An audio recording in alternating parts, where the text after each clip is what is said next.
Olá, aqui é o Jordan do canal Eterna Busca e no vídeo de hoje nós vamos falar sobre como que acontece a relação de mercado nas espécies, qual é o efeito que a oferta e a demanda causam nas relações entre as espécies, como se dá essa simetria de poder entre a compra e venda entre as espécies e entre os seres. Será que quem vende um produto, quem tem mais esse produto, tem mais poder sobre o outro que está interessado nisso? Nesse vídeo que nós vamos explorar e aprofundar nessas relações e como que isso pode auxiliar na sua compreensão e talvez também auxiliar você que está pensando aí na sua teoria, no seu trabalho acadêmico, penando para encontrar uma saída para as suas discussões do seu trabalho. Talvez essa seja uma boa explicação para o seu problema. Então fique aqui nesse vídeo para nos acompanhar e também não se esqueça de assistir o nosso vídeo anterior desse tema, que é uma introdução ao mercado biológico, vai te ajudar muito a conhecer mais sobre isso. E vamos lá ao nosso vídeo.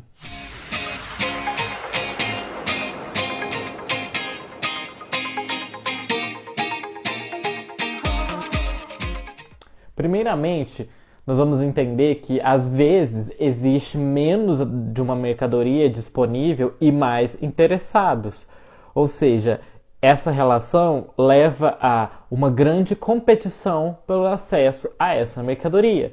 Nessa situação, o dono dessa mercadoria pode aumentar os preços, os custos, para que o outro consiga essa mercadoria.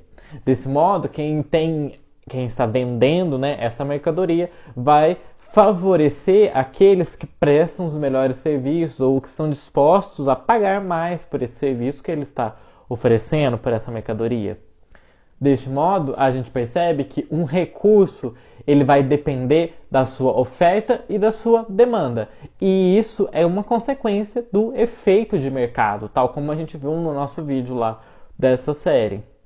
Esse fenômeno ele vai ser generalizado para qualquer caso de relações entre os animais ou entre os seres que eles estejam colaborando, ou em que hajam mais de dois tipos de papéis naquela relação. Então, cada um desses papéis eles vão trazer recursos ou habilidades diferentes para essa colaboração. E quando houver uma demanda maior por uma mercadoria do que por outra, os proprietários dessa primeira mercadoria, eles vão deter um poder de relação muito maior do que as suas outras contrapartes. E outro fator importante desse modelo de colaboração é como é que essa energia dessas relações ela vai ser convertida em pagamento, digamos. Como é que essa relação efetiva, essa troca, vai ser convertida em um benefício para aquele outro indivíduo, para aquele outro organismo, espécie ou outros exemplos. Esse processo ele é particularmente importante quando existe uma zona de negociação, ou seja, existem possibilidades diferentes de pagamento em que os dois parceiros podem encerrar a colaboração, que não seja obrigatória que os parceiros colaborem. Eles têm que ter uma outra rota alternativa, né? Nesse tipo de relação, cada participante ele necessita ter um grande conhecimento das demandas mínimas do parceiro com a qual ele deseja trocar algo, vender ou comprar. Porque desse modo, conhecendo o máximo possível daquele parceiro com a qual ele está tentando fazer uma troca, ele vai obter o máximo de retorno possível para si, sem que ele tenha grandes perdas nessa relação. E para que se estabeleça esse conhecimento do outro, vão ter especialmente duas formas: por tentativa e erro, ou seja, vai tentando e ver se alguma hora vai dar certo, ou comunicando. A tentativa e erro ela vai implicar que cada um dos participantes dessa troca tente várias vezes relacionar-se com o parceiro, né, de troca, que pode levar a várias recusas dessa parceria. E esse tipo de processo, ele está implícito de que não ocorre necessariamente um jogo cooperativo, que os indivíduos não necessariamente estejam realmente interessados em colaborar um com o outro, na qual a comunicação aqui ela não faz nenhum efeito, ou seja, os participantes não se comunicam. Isso seria semelhante uma outra teoria, que é a teoria do dilema do prisioneiro, que se vocês tiverem interesse, futuramente nós podemos aprofundar isso aqui no canal. Se vocês quiserem, deixa aqui nos comentários. Essa teoria do dilema do prisioneiro trata basicamente de explicar como que duas espécies elas poderiam estar fechadas dentro de um dilema na qual uma depende da outra. Um exemplo clássico do dilema do prisioneiro é a relação entre uma espécie fictícia de serpente com uma ave. A serpente precisaria chocar os seus ovos, mas ela não consegue chocar os seus ovos. E a ave, ela precisa da proteção da serpente para que ela consiga chocar os seus ovos e não seja predada. Ou seja, ambas dependem uma da outra. Só que a serpente podia comer a ave, ou a ave podia furar os ovos da serpente. Podia fugir, não ficar ali. E aí, uma está presa à outra de que a serpente precisa ficar em volta do ninho da ave e, ao mesmo tempo, a ave precisa tolerar a serpente, chocar os ovos dela e os ovos da serpente. E essa relação dinâmica se estabeleceria uma relação de prisioneiro, ou seja, um dilema na qual ambas as espécies são dependentes uma da outra e não podem sair dessa relação. Porém, no nosso exemplo aqui das relações cooperativas, a comunicação entre as partes seria muito mais importante do que essa tentativa e erro típica de outros tipos de relações. E por quê? Primeiramente que essa tentativa e erro ela só pode funcionar quando tem-se a possibilidade da colaboração ocorrer várias vezes ou continuamente, para que você possa errar várias vezes e então em algum momento acertar. Porque se for poucas vezes na qual você não possa repetir, por um acaso naquela tentativa errou, não tem mais a possibilidade de fazer outra vez. E também outra característica da vantagem da comunicação é que, na prática, verifica-se que os animais e os organismos, eles colaboram com uma frequência muito maior e se comunicam muito mais. Um outro exemplo interessante sobre isso são a outra série de vídeos que a gente tem aqui no canal, comentando sobre as redes micorrízicas, né? Sobre a internet das árvores, como é que as árvores conversam entre si com os fungos. Então, fica mais uma dica para vocês ir lá assistir e entenderem um outro tipo de relação, de comunicação. Então, obviamente, os animais ou os outros seres, né? Eles não vão poder barganhar as suas proposições sobre o tanto que ele quer ou proporções que ele quer de pagamento, de benefícios e tudo mais. Porém, eles podem prever certos gestos que vão sinalizar a vontade do parceiro de colaborar ou não. Há possíveis ameaças de que aquele parceiro queira romper aquela parceria, que ele queira ir embora, demonstrações de agressividade ou demonstrações de receptividade. Todos ocupam papéis muito importantes na nossa forma de comunicação. Um exemplo claro disso a gente tem no nosso vídeo na qual a gente explica a origem da mente, a gente fala das teorias das habilidades da mente. Então, isso explica nitidamente, é isso que a gente está falando aqui. Os sinais, então, esses sinais gestuais e de comportamentos, eles vão constituir os principais elementos não verbais em uma negociação humana, né? Então, quando a gente está negociando com uma outra pessoa, a gente aperta as mãos da outra pessoa, observa como é que a pessoa está reagindo, como é que ela está falando, observa as posturas corporais dela enquanto ela está relacionando conosco naquele momento. Tudo isso é para que a gente possa entender se ele está interessado na nossa mercadoria ou não.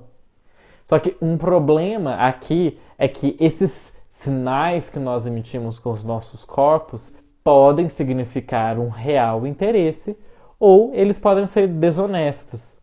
Ou seja, eles podem não necessariamente mostrar a verdadeira intenção daquela pessoa, daquele parceiro com a qual você está tentando negociar.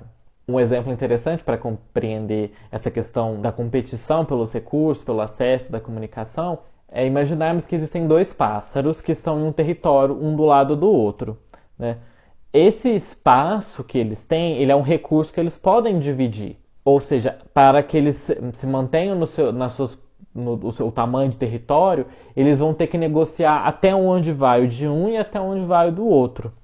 E para que eles possam negociar o tamanho de cada um desses territórios, antes de tudo, eles vão ter que saber mais sobre o outro, saber qual que é a probabilidade de entrar em um conflito, se eles podem vencer ou não aquele parceiro de terreno ali, né? A comunicação, ela vai poder, em princípio, fornecer essas informações. E talvez também fornecer uma alternativa pacífica para que eles não precisem entrar em um confronto. Aqui nós estamos falando em um pássaro, mas dependendo da espécie, ela pode matar uma outra. Então, por exemplo, grandes felinos como os tigres, leões, tem que haver essa negociação de territórios, porque o conflito entre os bandos pode levar à morte dos indivíduos.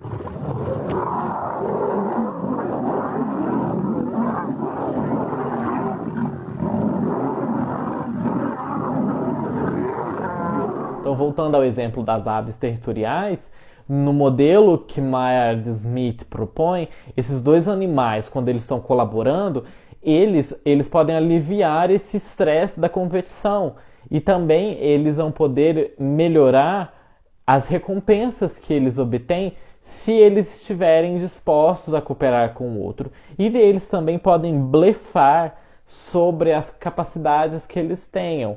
Eles podem mentir, né? Mentir-se no sentido de esconder certas coisas ou influenciar em algum aspecto de que eles podem ser melhor do que aquilo que eles realmente são na competição, né? Para obter mais vantagens. Nesse exemplo, é importante entender que para que os animais eles fechassem um acordo somente na comunicação, seria importante, primeiramente, que eles entendessem que um indivíduo pode forçar uma sanção sobre outro, ou seja, ele pode dar uma punição para o outro se ele não cumprir o acordo.